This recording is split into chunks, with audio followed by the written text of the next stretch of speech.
सुप्रभात। हिंदी की कक्षा में 12वीं के छात्र छात्राओं का स्वागत है। पिछली जो लाइव क्लास में हम लोगों ने छंद पहचानने के नियमों को देखा था और पाठ पे जो अंश बच गया था उस पर हम लोगों ने चर्चा की थी। आज हम लोग इसके प्रश्नोत्तरों पर चर्चा करेंगे। पहला प्रश्न है, कवितावली में उद्धृत छंदों के आधार पर स्पष्ट करें कि तुलसीदास को अपने युग की आर्थिक विषमता की अच्छी समझ है। जहां पर वह कहते हैं कि किसी के पास भी नौकरी नहीं है, किसी के पास कोई काम नहीं है, यहां तक ये स्थिति आ जा रही है कि गरीब जो लोग हैं उनको अपनी बेटी तक बेचनी पड़ रही है। और इसके अलावा यहाँ जो आर्थिक विषमता की जो बात हो जा रही है, जो समाज जो अमीर और गरीब दो भागों में विभक्त उस स्थिति का भी यहाँ पे स्पष्ट उल्लेख उनके कवितावली के जो आरंभिक जो है उसमें स्पष्ट दिखाई देता है। देखिए आप लोगों को लिखा हुआ है 1 2 3 4 5 छठा नंबर पंक्ति, पेट ही को पचत बेचत बेटा बेट की। यानी जो भी इंसान काम करता है अपने पापी पेट के लिए करता है, लेकिन यहाँ पे चूंकि प्रश्न हमसे पूछा गया आर्थिक विषमता के बारे में, मैंने समाज जो दो वर्गों में विभक्त है, अमीर और गरीब, और क्या स्थिति होती है उस समय गरीब के साथ, उनकी स्थितियों का यहाँ पे उल्लेख आपको करना होगा। देखिए दूसरे प्रश्न में आ गया जिस पर मैं बात कर रहा था, पेट की आग को समन ईश्वर यानी राम भक्ति का ही मेघ ही कर सकता है, मैंने उसका दमन, समन मैंने दमन, उसको नियंत्रण में। तुलसी का यह काव्य सत्य क्या इस समय का भी युग सत्य है? तर्क संगत उत्तर दीजिए नहीं। देखिए मैं यहाँ ये नहीं कहता हूं कि मैं नास्तिक हो जाना चाहिए, लेकिन मैं ये भी नहीं कहना चाहता हूं कि मैं आस्तिक हो जाना चाहिए। अगर कृष्ण ने गीता में जो कहा था, अगर हम उस उदाहरण को ही लें, अगर हम शास्त्रगत अगर चर्चा भी करें या शास्त्र को आधार बनाकर भी अगर हम चर्चा करें, तो वहां पे भी कृष्ण ने एक बात बार बार कही थी अर्जुन से कि हे पार्थ कर्म करो, फल की चिंता मत करो, फल आपको अवश्य प्राप्त होगा। तो बिना कर्म के, बिना कोशिश के, बिना प्रयास के जीवन में कुछ भी हासिल नहीं हो सकता। यहां तुलसीदास का कहने का उद्देश्य यह नहीं था कि आप कर्म से विमुख हो जाएंगे। तुलसीदास का उद्देश्य यह था कि मनुष्य जो हताशा, निराशा या उदासी से जो ग्रस्त हो गया है, उस हताशा और निराशा के लिए उन्होंने राम भक्ति का मार्ग प्रशस्त किया था, ताकि ईश्वर के प्रति जब उनके मन में आस्था आएगी, भक्ति आएगी, उनके अंदर आशा एवं विश्वास रूपी किरण जागृत होगी, जिसकी बदौलत वो कर्म क्षेत्र के मार्ग पर अग्रसर हो सकते हैं। वहां वो राम से भी प्रेरणा ले सकते हैं, क्योंकि राम मर्यादा पुरुषोत्तम है, वो नारायण होते हुए भी यहाँ पे नर है। अगर ऊपर की पंक्तियों पर आप लोगों ने ध्यान दिया होगा तो ये आपको और स्पष्ट हो जाएगा ये उत्तर। तो ये कहना कि क्या इस समय में भी यह युग सत्य है कि समस्या सत्य है। वर्तमान में भी मनुष्य जो कुछ भी करता है अपने पेट को भरने के लिए ही करता है, अपने जीवन को चलाने के लिए ही सारा कार्य वो करता है। ये कथन सत्य है, लेकिन यह कहना किसी ईश्वर की भक्ति में मान लीजिए मंदिर में जाके बैठ गए और ईश्वर की भक्ति में लीन हो गए, मग्न हो गए, पूरे सांसारिक मोह के बंधनों से लेकर सबको छोड़ दिया हम लोगों ने, तो क्या मंदिर में बैठ के सिर्फ पूजा पाठ करने से पेट भर जाएगा या हमारी समस्याओं से हमें मुक्ति मिल जाएगी? समस्याओं का तो डटकर मुकाबला हमें करना ही पड़ेगा। वो जो है प्रेरणा स्रोत है, ईश्वर की भक्ति जो है प्रेरणा स्रोत है, एक अज्ञात सत्ता, एक शक्ति है जो हमारे अंदर विश्वास को जागृत करती है, हमें यह संदेश देती है कि जीत आपकी ही होगी, आप ही जीतेंगे, सत्य की ही जीत होगी, धर्म की ही जीत होगी, लेकिन इसके लिए प्रयास करना होगा, कोशिश करनी होगी। तुलसी ने यह कहने की जरूरत क्यों समझी? दूत कहो, अवधूत कहो, रजपूत कहो, जुलाहा कहो, काहू की बेटी सो बेटा न ब्याह, काहू की जाति बिगाड़ न सो।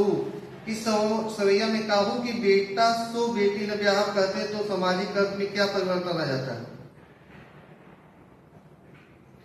देखिए मैंने बार बार एक कहा था और राम के संदर्भ में भी जो बातें उठाई तो उन्होंने कि पत्नी को अगर कुछ हो भी जाता तो उतना दुख नहीं होता मुझे। अगर आप उस प्रसंग को भी ध्यान में रखिए तो ये जहां प्रसंग तुलसीदास ने राम के मुख से कहलवाया है या इस तरह की घटनाओं का उल्लेख अगर रामचरितमानस में उन्होंने किया है तो उसी का ये प्रत्युत्तर है, उसी का ये जवाब है। यहाँ पे बेटी को श्रेष्ठ साबित करने की कोशिश की गई है। समाज में स्त्रियों को या महिलाओं को कहो या नारियों को कहें हम, उनको उन्होंने उचित स्थान देने का प्रयास किया है। सामान्यतः स्थिति की किसके विपरीत होती है, जो कि यहाँ पे प्रश्न में पूछा गया है। लेकिन तुलसीदास का उद्देश्य था नारी को उचित स्थान मिले, सम्मान मिले समाज में, इसीलिए उन्होंने कहा कि बेटी सो बेटा ना ब्याह, मैंने उनके मान मर्यादा प्रतिष्ठा को स्थापित करने के लिए।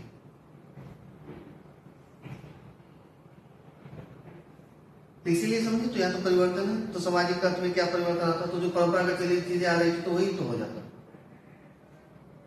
तो जो नारियां आरंभिक समय से ही समाज में प्रताड़ित रही हैं, पीड़ित रही हैं, क्या उन्हें उचित स्थान नहीं मिलना चाहिए, उन्हें पुरुषों के समान अधिकार नहीं मिलना चाहिए। तुलसी की दृष्टि हमेशा समन्वयवादी रही है, वो समता और समानता पर आधारित समाज की कल्पना करते थे। इसीलिए रामचरितमानस या रामायण जो भी कर ले हम, जो वाल्मीकि रामायण है, देखिए पात्रों की सृष्टि की गई आदर्श के रूप में, सभी पात्र आदर्श है। धूत कहो छंद में ऊपर से सरल और निरीह दिखलाई पड़ने वाली तुलसी की भीतरी असलियत एक स्वाभिमानी भक्त हृदय की है। इससे आप कहां तक सहमत हैं? तुलसीदास एक स्वाभिमान भक्त थे, इसमें कोई दो राय नहीं है। उन्होंने कहीं भी किसी भी स्थिति या परिस्थितियों से समझौता नहीं किया है, उन्होंने उसका डटकर मुकाबला किया है।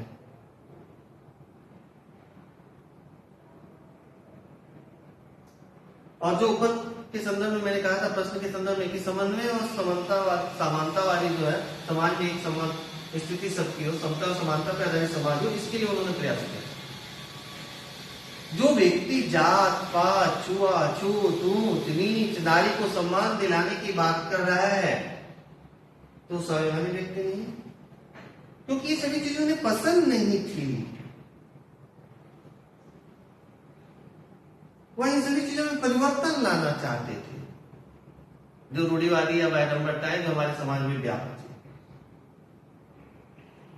इसीलिए वो यहाँ पे कहा गया तो भीतर से क्या था, असलियत जो की ये थी। आप लोग एक रचना पढ़नी है, विनय पत्रिका जब आप पढ़ते तो उसमें स्थिति और स्पष्ट उन्होंने कर लिया। ईश्वर से जहां लोग आराधना करते, कलिकाल जब आकर उनको प्रत्यक्ष धमकाता है। व्याख्या करें। पांचवा प्रश्न, मम हित लाज तजो पितमाता सहयो विपिन हिम आतप आता बाता जो जनतो बन बंद बिछोही पित वचन मन तो नहीं हो। आगे यहाँ पे फिर से वो सारे प्रसंग जो मैंने चर्चा की थी कि मेरे हित के लिए, मम ने मेरे हित के लिए आपने माता पिता को छोड़ दिया, जंगल में आकर हवाएं जो है वातावरण हवाएं बर्फ वगैरह से, लेकिन मैंने जंगल की जो भी कठिनाइयां उन सब आपने मेरे साथ सहा। किसके संदर्भ में? यहाँ पे राम विलाप करते हुए कहते, जब लक्ष्मण मूर्छित पड़े हुए थे बोलते जो जंतु बन बंधु बिछोई, मैं जानता कि वन में आकर तुम्हारे तरफ बंधु यानी मित्र से मेरा बिछो हो जाएगा, मैं कभी भी, अगली पंक्ति में पित वचन मन तो नहीं हो, तो मैं पिता के वचनों का पालन नहीं करता, मैं कभी नहीं मानता। आगे क्या कहते, दूसरा व्याख्या क्या है, जथा पंख बिनु खग अति दीना, माने जिस प्रकार पंख के बिना पक्षी का कोई महत्व नहीं है, वो असहाय है, लाचार है, दीन है। मीन बिनु फन करिबर कर ही ना, जैसे फन काटने वाली जो सांप, उसमें अगर मणि नहीं है तो उसका महत्व नहीं होता उतना। असमम जीवन बंधु बिनु तो ही, इसी प्रकार हे लक्ष्मण तुम्हारे जैसे बंधु यानी मित्र के न होने से मेरे जीवन का कोई अस्तित्व नहीं है, कोई पहचान नहीं, कोई मूल नहीं है। जो जड़ देव जियाओ मोहि, इसलिए वो बार बार देवताओं से प्रार्थना करते हैं कि ये जड़ पड़े बने, जो चेतना नहीं थी लक्ष्मण में, जो अचेतन अवस्था में थे, बोलते कि कोई भी देवी देवता इनको जीवित कर दे। अगला है मांग की खेबो मस्जिद को सोईबो लेब को एक न देव को धो। यहाँ देखिए मांग के खाएंगे, मैंने जमीन पे बिछाकर सोएंगे, किसी से न लेव को एक को न देव को रहो, मुझे किसी से कोई लेना देना नहीं। यही है तुलसीदास का स्वाभिमान, अहम अभिमान। ऊंचे नीचे कर्म धर्म अधर्म करे, पेट ही को पचत बेचत बेटा बेट। क्या है, जो भी इंसान धर्म करता है या अधर्म करता है, ऊंच या नीच कार्य करता है, मैंने जो भी वो करता है सब पेट के लिए करता है। यहाँ तक कि इसके लिए वो अपने बेटा या बेटी तक को भी बेच देता है।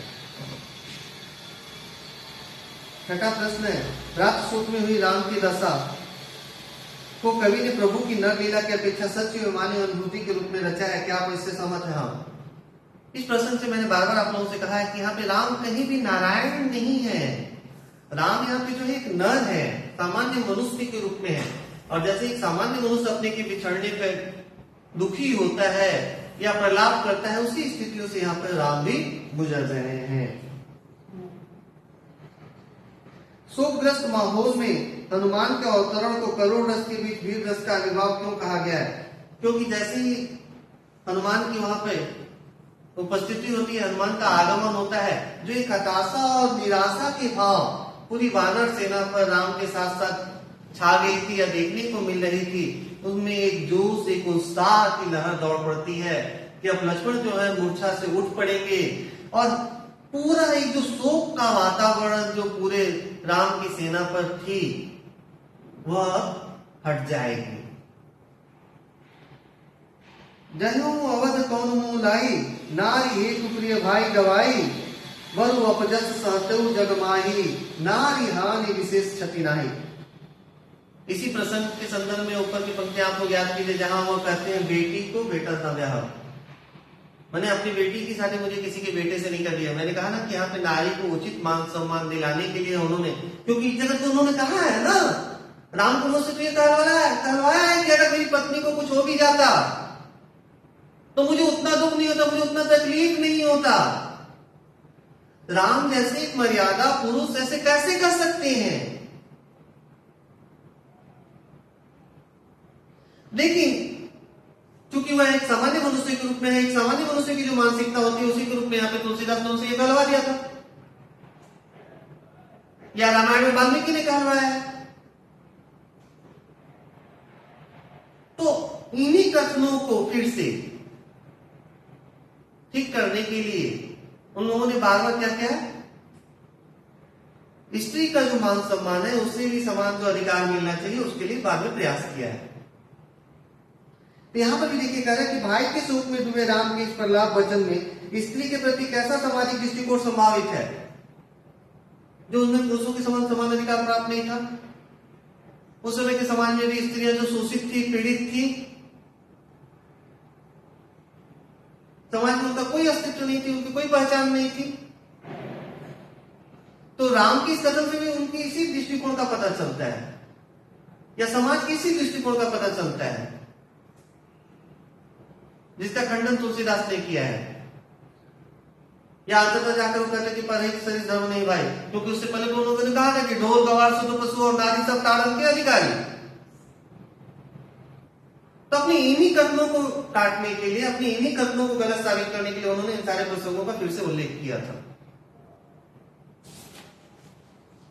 पाठ के आसपास कुछ प्रश्न उत्तर है कि कालिदास के रघुवंश महाकाव्य में पत्नी इंदुमती के मृत्यु शोक पर अज तथा निराला की सरोज स्मृति पुत्री, यहाँ निराला के संदर्भ में भी हम लोगों ने पढ़ाने के दौरान मैंने बताया था कि किस तरह उनकी पहले माता पिता का देहांत होता है, फिर पत्नी का होता है, फिर जो उनकी सबसे प्रिय पुत्री थी सरोज की भी जब देहांत हो जाता तो उनकी क्या स्थिति होती है, फिर भी निराला कहीं विचलित नहीं हुए थे।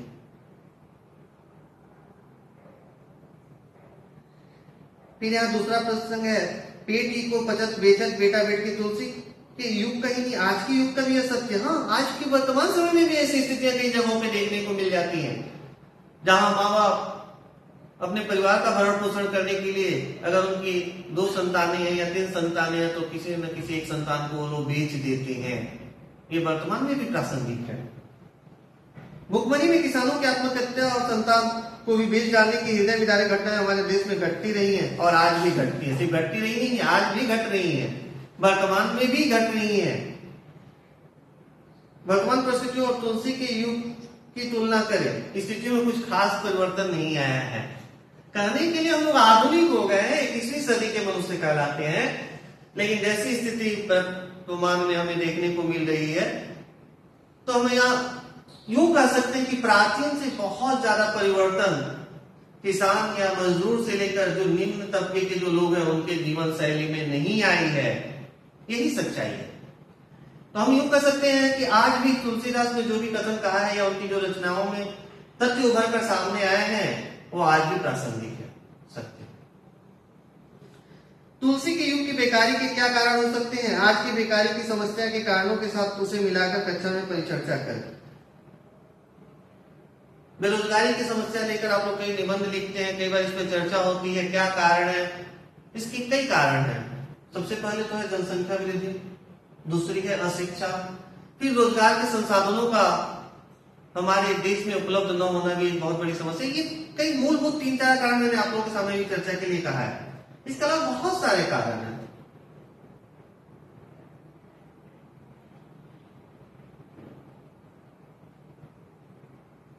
राम कौशल्या के पुत्र थे और लक्ष्मण सुमित्रा के। इस प्रकार वे परस्पर सहोदर एक ही मां के पेट से जन्मे नहीं थे।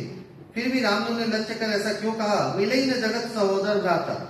मैंने इसलिए राम ने ऐसा कहा था कि लक्ष्मण उनके अपने भाई ना होते हुए भी राम की सेवा के लिए क्या किए थे? अपने माता का त्याग कर दिया था। राजपाट का सुख, वैभव, संपदा जो थे सबका उन्होंने त्याग कर दिया था। क्यों? ताकि वो राम के साथ रह सके, राम की सेवा कर सके। तो राम ने ऐसा इसलिए कहा है कि अगर एक ही मां के गर्भ से अगर उत्पन्न हुए होते तो शायद उनका अपना भाई भी इतना नहीं करता। यहाँ कवि तुलसी की दोहा, चौपाई, सोरठा, कवित, सवैया ये 5 छंद प्रयुक्त है। इसी प्रकार तुलसी साहित्य में और छंद तथा काव्य रूप आए हैं। ऐसे छंदों और काव्य रूपों की सूची बनाए। ये जो भी शब्दार्थ यहाँ पे दिए गए हैं, सारे शब्दार्थों को आप लोग याद कर लीजिएगा। और पिछले कक्षा में हमने छंदों की चर्चा कर दी थी। आज की कक्षा में यही समाप्त करता हूँ। अगली कक्षा में हम लोग अगले विषय पर चर्चा करेंगे। आप लोगों के मन में कोई प्रश्न हो तो ये पोर्टल के माध्यम से आप लोग पूछ सकते हैं। धन्यवाद।